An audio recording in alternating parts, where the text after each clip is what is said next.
So what's the difference between belief and faith? It's one thing for me to believe something. It's another thing for me to take action on it. You know who got awarded tonight? People that are not just believing that this works, but people who are taking action on it. And guess what? They're getting heavenly rewards on earth because they're taking massive action. And that's really what Life on Fire is all about. You know that you have a philosophy of life. A lot of people don't understand that you have a philosophy of life, and it's either by default or it's by design. If somebody came up to you and they said, "Hey, what's your philosophy of life?" Most people would say, "Well, I'm not really sure what my philosophy of life is." And maybe if they were a Christian, they'd say, "Well, I love God, and I just want what God wants."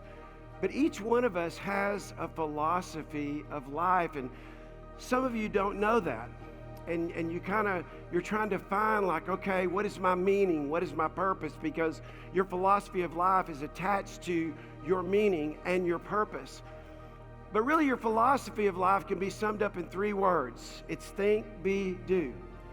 You see, the truth is, how you think will determine how you'll be as a person.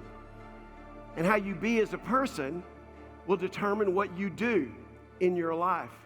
And if you could just see a math equation, it would look something like this.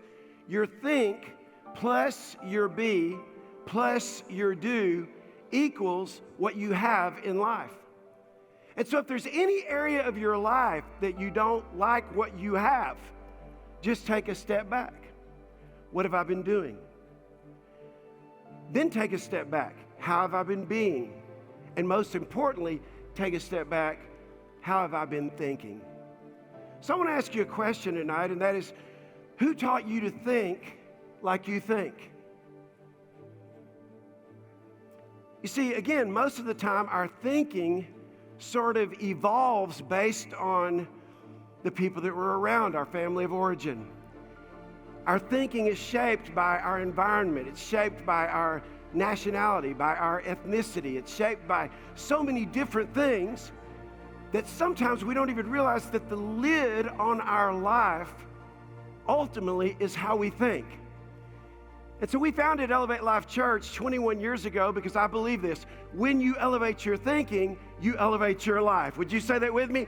When you elevate your thinking, you elevate your life. Now come on, say it one more time. When you elevate your thinking, you elevate your life. So I'm going to invite you, just give me a chance. Give me a chance to help you tonight just elevate your thinking just a little bit. Would you do that? Just give me a chance. And I want to talk to you about being what I call an unstoppable force. An unstoppable force. And really how to be an unstoppable force. And I think it's going to come up on the screen here in a minute. In fact, if you'd like some digital notes, take your phone, hold it up right now, and there's some notes for you. So if you'd like to follow along with some notes, and you'll have these notes, you can download those notes. It's absolutely free, of course. So I'll just hold that on the screen there for just a few seconds. And then we're going to get right into this. But I want you to be able to follow along if you would like to follow along, because I want you to be empowered. I want you to be empowered. I want you to understand that everybody this weekend, for instance, has the capacity to get the same information, but your transformation is not based on the information that you receive. Your transformation is based on your own personal revelation. And so it's not the information that you get, it's not the knowledge that you get, it's what you do with that knowledge. So I want to jump right into this, and I want to talk about your think, be, do. Your think, be, do. And I'm not going to tell you what to think. I'm going to just kind of tell you my story a little bit, and this is where it all started for me, and that is think core values. Think core values. I was 15 years old. I grew up in Dallas, Texas. I grew up right here. And my father was a Dallas policeman. And that was a real interesting story, and I'll get to that in just a second. But I remember the day that my dad came into my room, and still at 15 we had bunk beds. My brother slept on the top, and I slept on the bottom. And he walked into our room, and he was just about to turn off the light. And he said, "Hey, I just want you guys to know we're moving to New Orleans, Louisiana." And now listen, can I just tell you, we lived in the same house. I'd had the same friends. I'd gone to elementary school, junior high school, that's what we called it back then, and now I entered into a high school. We were all together. I was an athlete. I mean, I was rolling. And that was like the worst thing my dad could have said. Hey, we're moving to New Orleans, Louisiana. Long story short, we moved there, and I was enrolled in Bonneville High School. Bonneville High School, right in the heart of Metairie in New Orleans. When I walked into the school, I noticed something very unusual, and that was that I was in, let me say it this way. There were no girls. And I am full-blooded. I just want you all to know I'm a full-blooded male, unapologetically, and I know what I am unapologetically. And I will tell you that the first period, and I'm looking around, there's only guys in the classroom. So I thought, I won't say anything to anybody. I'm just checking this out. Went to my second class, only guys. By the time I got to the third class, I was a little concerned about what my parents had gotten me into. And so I asked the guy next to me, it was a math class, and I said, hey, there are no girls. I mean, I know it may sound weird, but I've been in 3 classes now, and there's no girls. He goes, oh yeah, man, here in New Orleans, he said, we have like all boys schools and all girls schools. I said, what? He said, yeah, we got a sister school, and all the public schools were all boy and all girl schools. So all the girls went to girls schools, and all the boys went to boys schools. He said, yeah, our sister school is Grace King, and I said, when do you get to see girls? He said, well, on Friday night at football games and stuff. I went home that day. I told my parents, I said, you have moved me to hell. You have moved me to hell. They said, what do you mean? I said, there's no girls in the school. About a month later, we moved to Slidell, Louisiana. Slidell was 30 miles east of New Orleans. Well, my first question was, and of course, like normal places in the world, yes, there were. Man, I walked into Slidell High School, I was like, oh my goodness. I don't know if you've ever been to a foreign country, let's just say a third world country. I've been all over the world.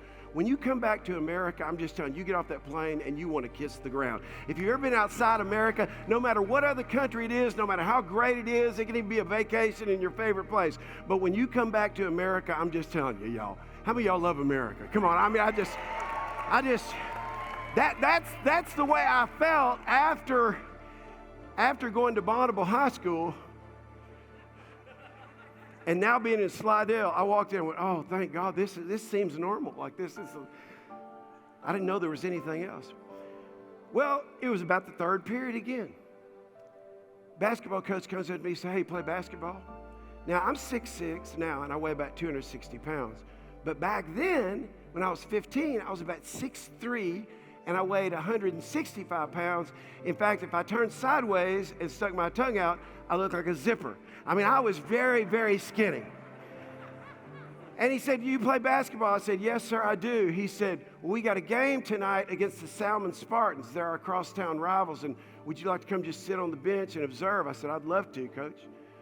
That night, man, I couldn't wait to get to the game. Like, I couldn't wait, because the next day I was going to go to my first basketball practice, but this was game day. And so I'm sitting on the sidelines with the team. I'm the only one that doesn't have a uniform on. And I'm watching the game, and all of a sudden I got distracted. Because on the other side of the court, here's what I saw.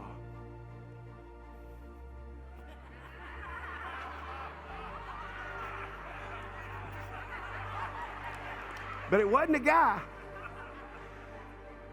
I turned to the guy next to me. I said, man, who is that? Like, I zoned in on this girl. She's like,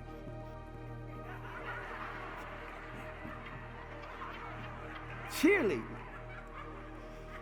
And he said, well, she's going steady with somebody. That's what we called it back then. She has a boyfriend, but there's one right down there that looks just like her. Man, I did a double take. Y'all remember the old Double Mint gum commercials with the twins? These girls were twins. I turned to that guy and said, one is taken and one is mine. He just kind of looked at me. That night after the game, I can't tell you who won the game. I watched that girl the whole night, and we went out to the hangout in McDonald's in Slidell on Gauze Boulevard, and I walked in, new kid in town. In fact, the song had just come out. There's a new kid in town. Everybody. Anyway, so I walk in, and I see her sitting at a table with all her little cheerleader friends. I walked over to the table. I didn't look at any of the girls. I looked right at her. I said, hey, my name's Keith. I'm new in town. She goes, I know. I thought my heart was going to jump out of my chest.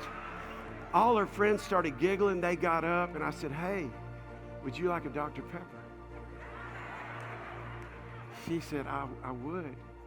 I went and got her a Dr. Pepper, came back to the table, and she said, can I just ask you something? I said, yeah. She said, why did you ask me if I wanted a Dr. Pepper? Like, why didn't you just ask me if I wanted something to drink? I said, because all the girls in Dallas drink Dr. Pepper. I said, you know, the thing about Dr. Pepper, people don't know, it was invented in Texas. And she goes, oh,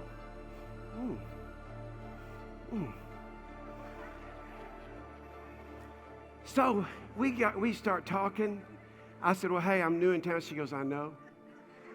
I said, you know, could we maybe just leave here, maybe go over to your house and maybe look at some school annuals or something. Just get to know each other. She goes, yeah. First night in town, man. I'm going over to her house. I walked in that front door. The living room had French Provincial. I'm kind of weird like this. Had French Provincial, Ethan Allen couch, light blue with white trim. It was like, this is beautiful. Okay, they got class. They got class. This is. So she goes, hey, let me go get the annuals. So she runs out of the room. She goes to get the annuals. She brings back like an armload of annuals. And she sits down and she's like going, okay, this is the school and this is so I put my hand on the annual and went, hey, I really don't care about the annuals. She goes, you don't? I go, no. I said, I just wanted to talk. Can we just talk? I mean, I was just thinking, can we just talk? She goes, okay. I said, I want to say something up front. I said, I'm a born-again, Spirit-filled Christian. And she looked at me and didn't say anything and got up and left. Now I'm in her house. She didn't say one word. I go, I'm a born-again, Spirit-filled Christian. She had this look on her face. She just got up. She walks out. And I'm thinking, well, that didn't work. That's not a good pickup line. So I'm getting ready to leave, literally, very uncomfortable. And her and her mother come walking back in. And her mother was beautiful. By the way, there might be some young men here that are looking for a woman. Make sure you look at her mother. Because that's kind of the direction it's going to go. That's just free advice. Anyway, so her mother was gorgeous. And I thought, this is a good thing. And her mother said, so you're a born-again, Spirit-filled Christian.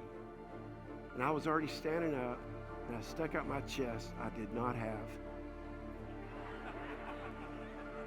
And I said, yes, ma'am, I am. She said, oh, that's wonderful. We've been praying that God would bring people into our daughters' lives that love Jesus. I said, I'm here. I'm here. I don't know if you've ever felt like you were an answer to a mother's prayer, but that day, man, I had goosebumps all over me. The ghost was in the house. I mean, it was like, whoa. Man, her mom left. We sit down. It was like immediate connection. We start talking. Well, I said, hey, you want to go out next weekend? Remember, this is my first day in town. She goes, I got a date. I went, no, I didn't do that. But I was just so disappointed. She goes, but I'll break it. I said, okay. All right, you sure? Yeah, I'm sure. Oh, man, I can't go into the whole story, but that night I drove up in my 69 Mustang with a 351 Cleveland. Now, some of y'all don't understand, but some of y'all do. Some of y'all like cars. Some of y'all don't care about cars. That's okay. I like cars. And so I drove up. I was so excited, man. This was like the first date in my 69 Mustang. So anyway, I go up to the door. She walks out. I walk around. I open the door for her. She gets in. I walk back around. I get in, reach over, take her by the hand, and I say, hey, let's pray. She goes, okay. And my prayer was something like this. God, thank you. Thank you. Thank you for this night. We dedicate it to you. And I didn't let go of her hand. I took my other hand, started the car with her hand in my hand, put it on my stick shift. I said, here we go. Well, 1 month later, January 20th, 1976, I had just turned 16. She was still 15. I was over at her house and I said, hey, I want to ask you to be my girlfriend. She goes, I said, no, wait.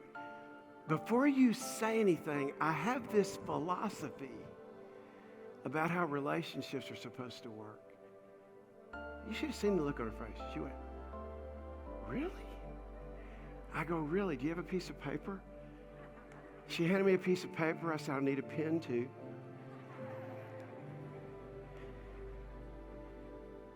And all of a sudden, I put this triangle on this piece of paper. I said, this is how I feel like relationships are supposed to work. I said, this is you, this is me, and this is God. And I said, here's what I think. I know I'm young, but here's what I think. I think if you'll be your best for God, and I'll be my best for God, and we won't make it about us, but we'll make it about God, then whatever, and I drew 2 lines between our names. I said, whatever we decide to do, I think his hand will be on it for as long as we decide to do it. I said, what do you feel about that? She goes, I think that's amazing. If you'll think core values, if you'll think, hey, here's what matters most to me, and you'll decide. Because what I was saying to her was, here's what matters most to me. Let's be our best for God. That's the arrows. Here's what matters most to me, honor. I'm going to honor you on the 20th of every month. That's why when I see a room like this, and I see people like Nick and Megan, and I see people like you, and you're giving awards, and you're receiving awards, and you're cheering for each other, you know what you're doing? You're practicing heaven on earth, because that's how heaven's going to be. We're going to be cheering for each other. Wow. So this is not me patting myself on the back. This is me. I'm not trying to impress you. I want to inspire you. There's a big difference, because I'm just telling you it works. So if you don't mind putting my family back up there one more time. My son, who is now the lead pastor of our church, he leads our staff of over 100 people, and so it empowers me to do what I'm doing right now with you. Of course, I'm still the senior pastor, but my son is the bearded one, the black bearded one, sitting on the couch with me. And what you can't see is on his right arm, underneath that sleeve, is our family crest is tattooed on his forearm that have our core values on it that I established when I was 16 years old. And all these years later, he'll turn 34 this month. When I tell you, if you'll think like this, it will affect generations to come. It will be amazing at what you see happen in your own family and in your own life, and you will live a life on fire. Come on, y'all. You will live a life on fire. So my assignment tonight is to help you become an unstoppable force. To become a true unstoppable force for generations to come. The next thing that I want to talk to you about is your be. And I want to challenge you, be a believer. Be a believer. You know, you're not in this room because you're an unbeliever. You didn't sign up to be a part of Life on Fire because you didn't believe. You know, it's one thing to say, I believe. It's another thing to put your money where your mouth is. To understand, you're not paying for a coaching program, you're investing in yourself. And that was one of the first things with Nick and Megan. They said, we want you not just to be our pastor, but we want you to coach us. Because we coach a lot of other people. And so they invest in themselves. They're not asking you to do something that they don't do. Be a believer. Don't just think, hey, here's what matters most in my life so I can live a life that most matters. But be a believer. And again, I don't want to be too spiritual. But the truth is, we're not human beings having a spiritual experience on earth. We're spiritual beings having a human experience on earth. And so, if you're going to win in life, you have to develop a winning belief system. A winning belief system. When I say be a believer, here's my challenge to you tonight. Be a believer that understands who you are based on how you see yourself, will drive all your behaviors, determine how well you do in life, and how well you do in life will determine, say it, how well you do in life. In other words, your belief will determine all of your behaviors. It'll determine the actions that you take and the actions that you don't take. Let me just say a little word about faith. The Bible does not say, without belief, it's impossible to please God. The Bible says, come on, y'all that know it, without faith. So what's the difference between belief and faith? It's one thing for me to believe something. It's another thing for me to take action on it. You know who got awarded tonight? People that are not just believing that this works, but people who are taking action on it. And guess what? They're getting heavenly rewards on earth because they're taking massive action. And that's really what Life on Fire is all about. And it's understanding this. So let me just really encourage you. You'll never be any greater than your beliefs. I don't just believe I'm Jim Kraft's son. I believe I'm God's son. I don't just believe I'm a white American. That's a weak belief. I believe I'm a citizen of the kingdom of heaven. You see, it was Paul who said there's neither Greek nor Jew, nor male nor female, nor rich nor poor. In other words, he wanted us to understand, you got to check your ethnicity, you got to check your nationality, you got to check your earthly identity at the door of God's house to say, you know what, God, I want what you want for my life. Red, yellow, black, and white, they're precious in His sight.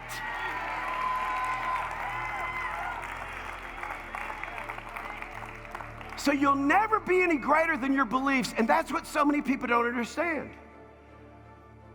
Your beliefs are like roots of a tree.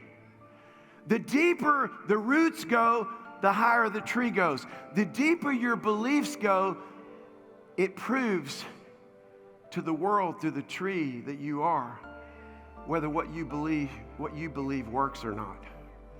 Somebody say, I believe this and I believe that. I have one question for people when I coach them. How's that working for you? Like I have people, they'll hire me and pay me a lot of money to coach them. And they're going, you know, here's what I go, well, how's that working for you? Well, I go, let's lift the lid of those limiting beliefs. Because that's what's been happening in your life. So again, how deep the roots grow determines how high the tree grows. How the tree grows determines the fruit that will be in your life. Belief. I was 11 years old, and my dad, as I mentioned, was a Dallas policeman. Oftentimes on Saturdays, he worked several jobs, but his primary job was a police officer in Dallas.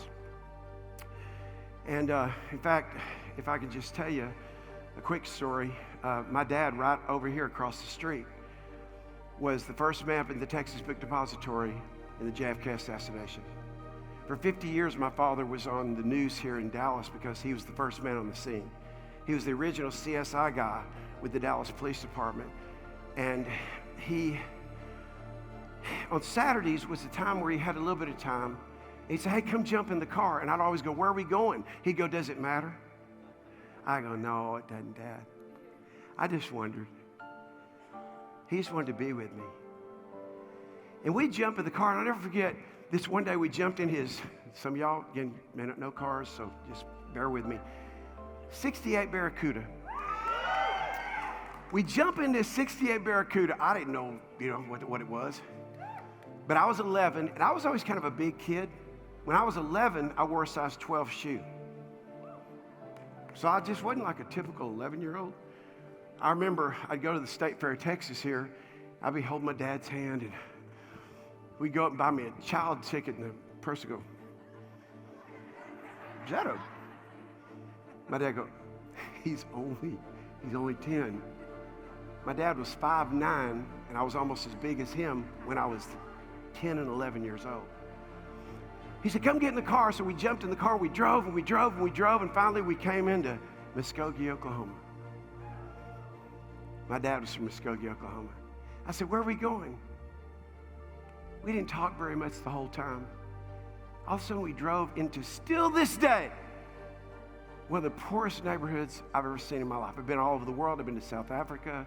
I've just been places where people live in shanties, people just literally all over the world. And I've never seen, even in America, what I saw in Muskogee, Oklahoma, in that neighborhood. And I said, where are we? My dad didn't tell me.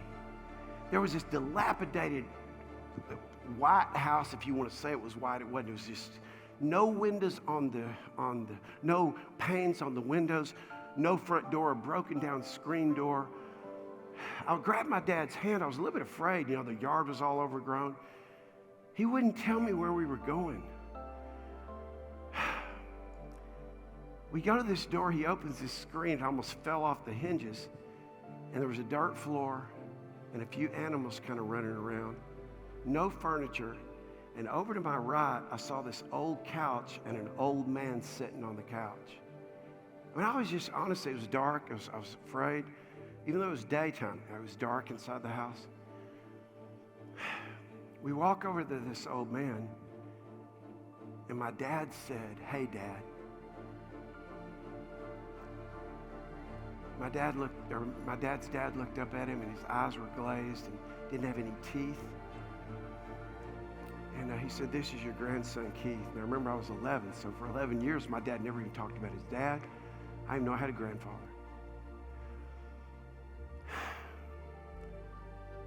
My grandfather didn't acknowledge me. He just sat there with his head down. My dad had a bag. I didn't know what was in it, but as I kind of backed away, I was very uncomfortable.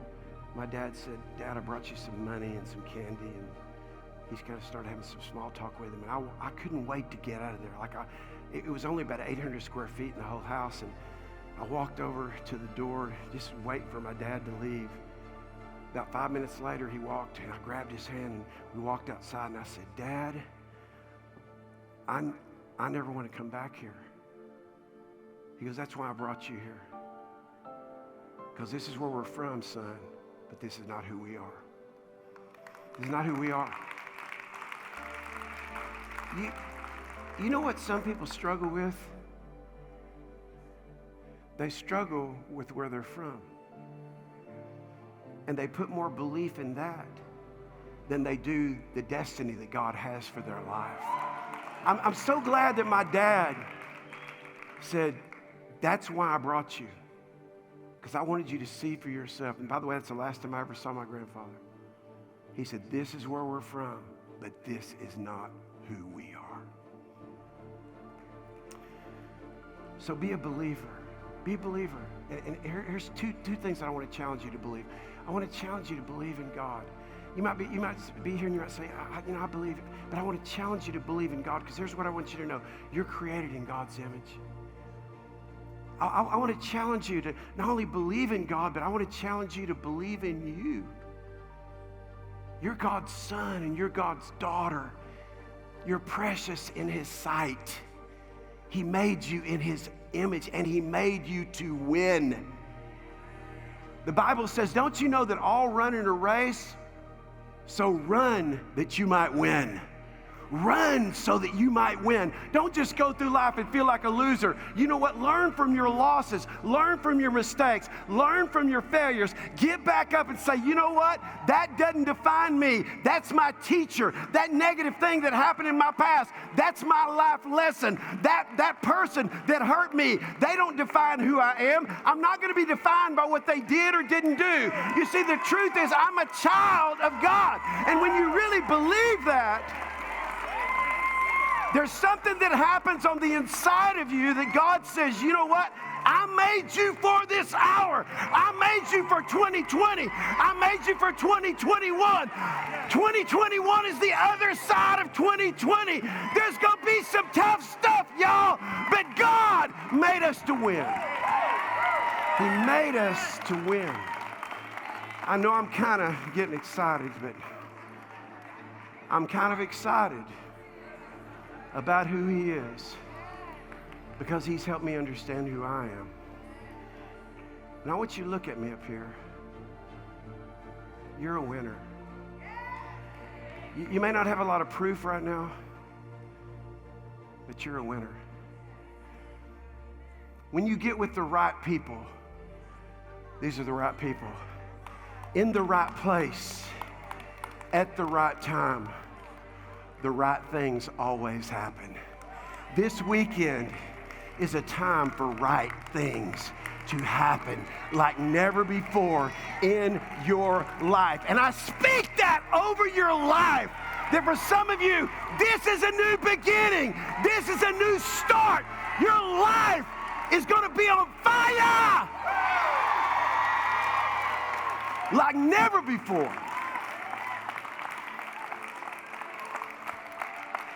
The greatest limitations that you have are your limited beliefs. When you unlimit your beliefs, you will become an unstoppable force.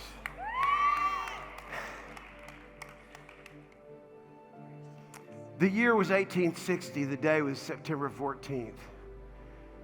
And a man by the name of Charles Blondin, the greatest tightrope walker that ever lived,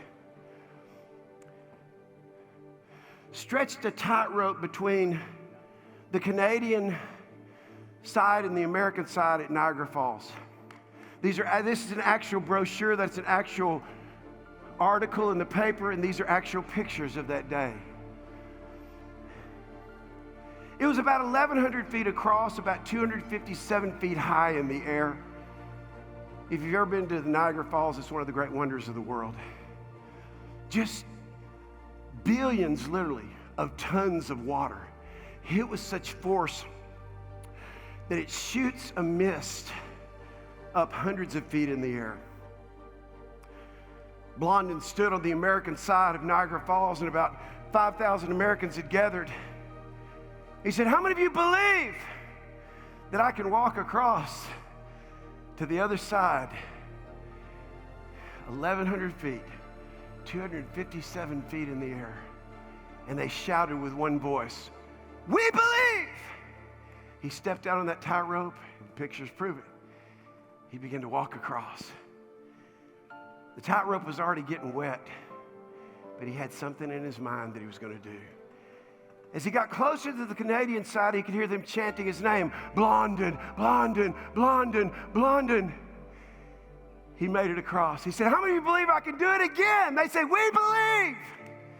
He said, this time I want to go across backwards. He stepped on the tightrope and began to walk across backwards. Behind him, it's amazing, the Americans were doing the same thing the Canadians were doing.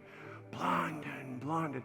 Some of y'all don't know this, but because you're God's son and you're God's daughter, on a weekend like this, if you could hear heaven, there would be a heavenly host cheering your name. Hey, look. They're investing in themselves. Look, they're gathering together with other people. Look, some of them actually know that if any two of you agree is touching anything on earth, my Father will add his super to the natural. Look, God, look, heaven. You see, there's a chant in heaven. You think you're clapping. You think you're excited. But in heaven, trust me when I tell you, your name is known. He makes it to the American side. He said, how do you believe I can do it again? Well, now they were in fever pitch. We believe! He said, I want to take somebody on my back. Wow. All of a sudden, the people are going, we believe! We're going, did he say take somebody on his back? Where'd all the believers go?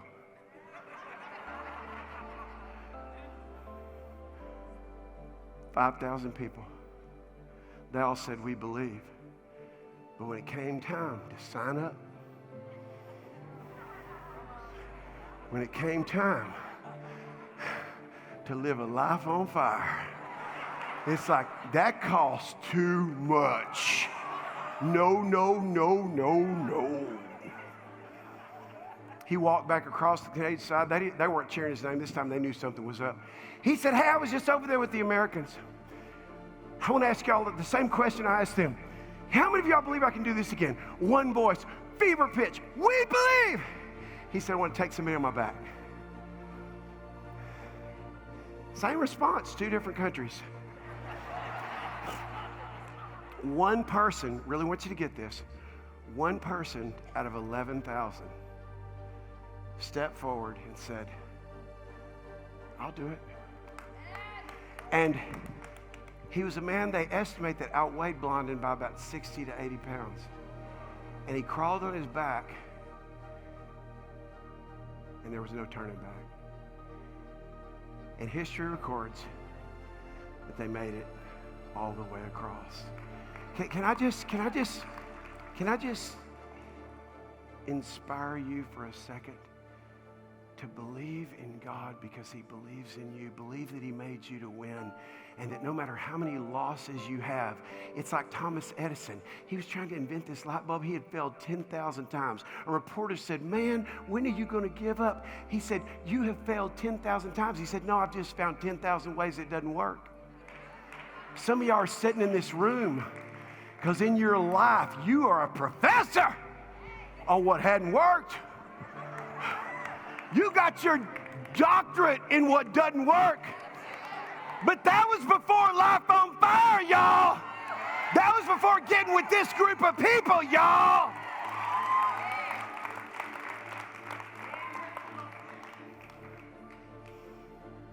Be a believer in God, and you'll be empowered to believe in yourself.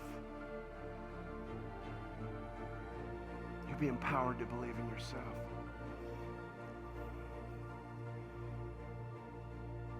One more dad story.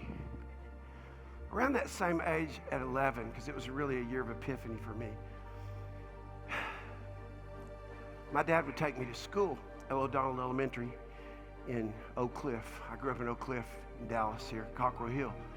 Those of you that are from Dallas, y'all know the house I grew up in cost $19,000. My parents' house payment was $76 a month, and they sweated every month. They didn't know if they were going to be able to pay their house payment.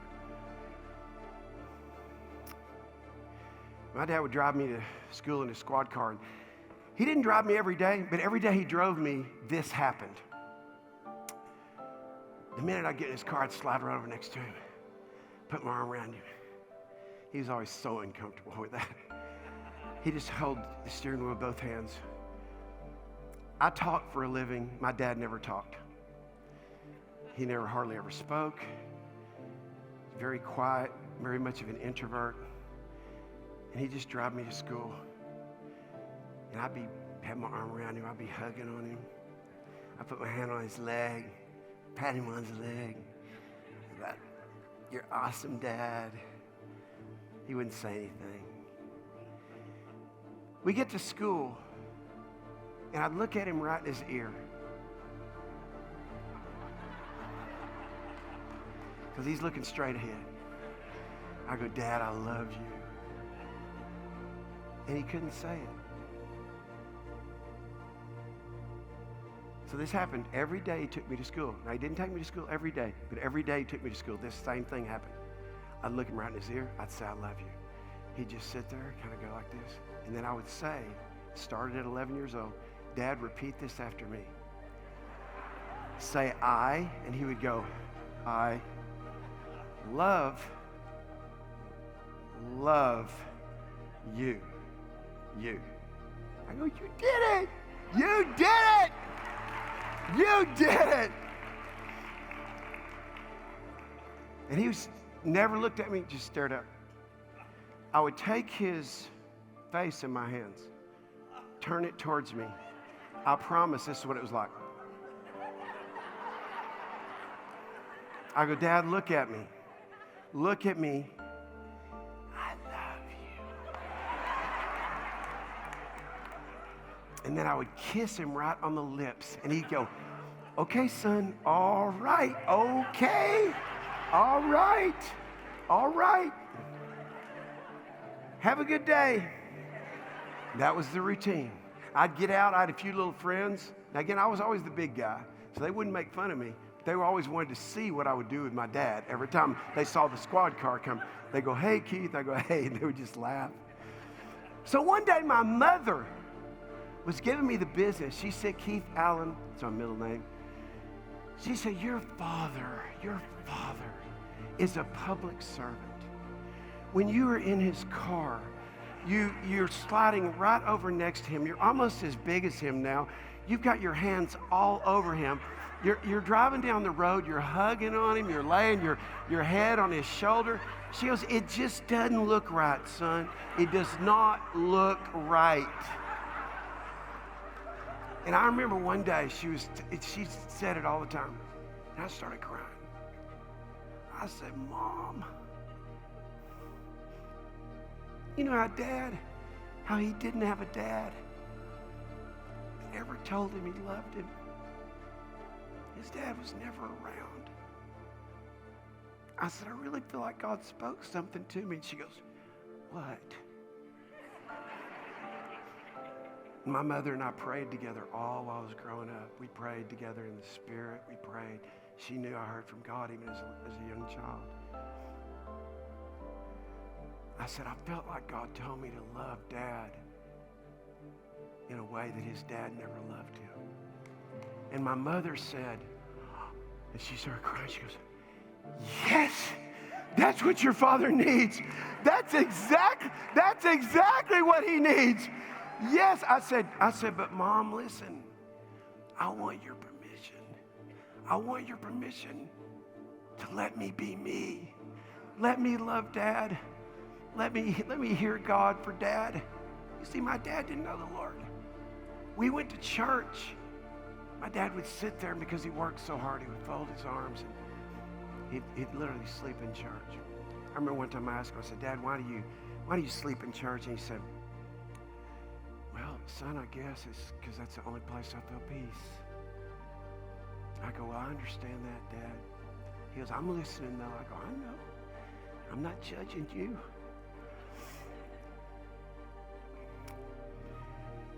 I share that with you because, you see, the truth is, when you think core values and when you choose to be a believer, there's something that God showed me several years ago. I was reading John 17. John 17 is the longest recorded prayer of Jesus. And if you want to get to know Jesus, go read that chapter, John 17, and listen to his prayer. America needs this prayer. The world needs this prayer. You know what Jesus said 5 times? Make them one, even as we are one, so the world will know that you sent me. Make them one. 5 times he prayed that. And I'm reading that one day, and I'm telling you, it came off the page. I got to the 22nd verse, and Jesus said this out of his mouth. God, you've given me your glory. Now I give it to them. It took me back to when I was 14 years old, Grand Prairie, Texas. I'm sitting in a church. Pastor said, look at your hand. I looked at my hand, and he said, you have a fingerprint nobody else has. And for the first time in my life in 1974, God spoke to me. And he said, Keith, to leave an imprint that nobody else can leave. You see, when the pastor said, you have a fingerprint nobody else has, like I knew that because my father was in fingerprinting. He was the original CSI guy for the Dallas Police Department. Did the crime scene investigation for the JFK assassination. But I'd never heard, why would at the end of your fingertip, would God give you a fingerprint that nobody in history's ever had and nobody in the future will ever have? 1984, science caught up with the Word of God, at least in this. Through genome research, they found out that all of our DNA is 99% the same. There's only a 1% difference between everybody that ever has been born and everybody that ever will be born.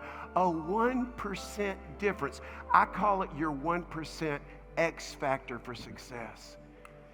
You see, my challenge to you is for you to understand you don't just have a fingerprint at the end of your fingertip that nobody's ever had. But you're fearfully and wonderfully made. And I believe, and when I was reading that passage of Scripture in John 17, and I came to verse 22, God, you've given me your glory, and now I give it to them. I believe you carry every person in this room individually based on your fingerprint that's unique only to you, that you carry a 1% of God's glory in you that the world has never seen. Your family's never seen it. Your cousins have never seen it. Nobody's ever seen it. But it's up to you to develop that and discover that and deploy that. So when I say do your 1%, here's what I'm telling you. There's only a 1% difference between you and Oprah Winfrey. Only 1% difference between you and Bill Gates. Only a 1% difference between you and Warren Buffett. Only 1% difference between you and me. Only a 1% difference between you and Nick and Megan. You see my wife that you met, she's an identical twin. Listen to this now. One gene split. 2 different fingerprints. Even God marks identical twins from one gene with a unique fingerprint. Here's what I want you to. I didn't hear what you said. Oh, that's wonderful. Is he as good looking as you? Oh, that's awesome. Because you're handsome. I could tell from here. I got good eyesight. But can I just tell you, I want you to own this. I have a 1% nobody else had. And that's the revelation. As I look back with my dad, wow, I was being a part of God's glory that my dad never saw. That when my dad had a heart attack when he was 67, and the doctor said he wasn't going to make it. And he was in Baylor Heart Hospital, heart transplant center here in Dallas. And I told the doctor, I'm going to go in there every hour on the hour until God heals him. He goes, oh, no, you can't do that. So I looked at the doctor. I said, no, listen. I said, I'm going to go in there every hour on the hour. And he goes, okay. My brother got on one side. I got on the other side. And I looked at my dad, who was on a lung machine, a breathing machine, a heart machine, because every time they tried to take him off of it, his heart would stop and his lungs would stop. And for 4 days, every hour, I'd say, Dad, you're going to live and not die. This time, when I was speaking to him, he couldn't speak back to me because he had a tube down his throat. By the way, he didn't ever talk anyway. That's okay. But this time, his eyes weren't going like this. Every hour, he was looking right in my eyes. And tears just coming. I said, God's not through with you, Dad. It's not going to be over till he says it's over.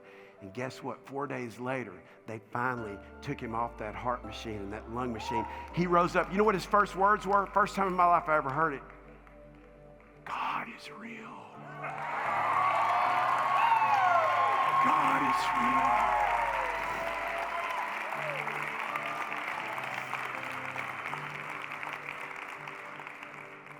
Think core values. Be a believer. Nobody can determine what you believe. Therefore, nobody can determine what you can achieve. But do your 1%. Don't take your cues from your dad and who he was and who he wasn't. How your family is or how your family isn't. How somebody mistreated you. You've got a fingerprint. None of them have. It's up to you to discover it. It's up to you to develop it. It's up to you to deploy it. And God will put his hand on you, and you will leave an imprint based on the glory of God that's been marked by you with a fingerprint in your life. Last thing, and I'm through. My mother left the house to go to a choir banquet. I was a little baby, and my mother had put me in a playpen next to a bed. And long story short, my mama, my grandmother, I called her mama, come over to take care of us. And my mom said, hey, I put Keith down for a nap. You don't need to worry about him. You check on him about 45 minutes. About 30 minutes later, my brother walks into the kitchen where my mama is, said, Mama, Keith's all blue. She thought, what in the world? He did it a couple of times, and finally she said, I better go check on Keith. She walked into the room where I was, and when she looked inside the playpen, I was completely blue. You see, when my mom went out the door, she took her dress out of a laundry clothes bag. She didn't think anything about it. She just put it on the bed. It was next to the playpen. The window was open in Texas before there was central air, and somehow that plastic bag made its way over into my pen where I was sleeping, and it suffocated me to death. When my mama found me, there was blood coming from my nose, my mouth, and my ears. I had suffocated completely to death. I was bleeding out on her as she picked me up. She called the emergency number, 4416 West Clarendon in Dallas, and she stood out on the curb and she waited for the ambulance to come. And 5 minutes passed, and 10 minutes passed, and 15 minutes passed, and finally at the 30-minute mark, some firemen came rushing down the street. They said, we're so sorry. Now remember, this is 1961, y'all. We're so sorry the ambulance had a flat tire, but we picked up the call. Ma'am, how long has he been like this? She said, at least, I've been out here 30 minutes. They said, we're sorry, there's nothing we can do. We'll try mouth to mouth, we'll try oxygen. They pronounced me dead on the scene, pulled a sheet over my head. As I laid there, my mama prayed a prayer something like this. God, you're the giver of life. And the same power that raised Jesus Christ from the dead can raise this boy from the dead. And so I ask you, I know it's been a long time, God, but I ask you in the name of Jesus, would you raise him from the dead? She prayed a prayer like that. This is what happened. The sheet literally blew off of my body. My eyes popped open, and this would be a cute little prayer or a cute little story unless it wasn't on the front page of the Dallas Morning News. On Thanksgiving Day, 1961, here's what the caption reads. A Thanksgiving blessing. Young Keith Allen Craft to be a real-life Thanksgiving blessing. This Thanksgiving to his parents, Mr. and Miss James M. Craft, his grandmother, my mama, Fred Ferguson, and his brother, Bruce Craft. The boy suffocated, but was brought back to life earlier this year. Can I just tell you, and I close with this, listen very carefully. When I'm talking to you about being an unstoppable force, I know what it is to be an unstoppable force. I don't know what the enemy's tried to do to hold you back. I don't know what's happened in your life, but I got to share this one last thing. Y'all listen to me, just this one last thing. That woman in the picture right there, put it back up there, guys, if you don't mind. That's my mama back there. If you rewind 6 years before this time, she was diagnosed with breast cancer. The year was 1955. In 1955, if you had breast cancer, you were dying. They gave her a few weeks to live. This is 6 years later. Here's what didn't happen. She didn't walk out on that curb and say, God, you didn't heal me. My breasts are gone. When my breasts were gone, God, my husband left after 44 years. God, I guess you're just not real, and now my grandson's died. She didn't say any of that. She walked out on that curb, and for 30 minutes, I was not breathing. I was bleeding out on her from every orifice in my body. God, I still believe. God, you are the God of miracles. God, I call upon you. I ask you to do something that's so amazing. And God waited to do the amazing thing so there would be eyewitnesses so they could see it. And guess what? I had a memo, y'all, that lived to be 88 years of age. And can I just tell you, when we started our church on January 9th, my 40th birthday in 2000, that week was the week she took her last breath, and the last thing she did on earth was to see our first church service, and then God let her go to heaven. Can I just speak over your life tonight? You are an unstoppable force. I don't know what's been holding you back. I don't know what's been holding you down. I don't know how you've been believing, but tonight would you believe with me in this life on fire that God has created you to accomplish great things, and nothing is impossible with God. God bless y'all. I love you. Thank you.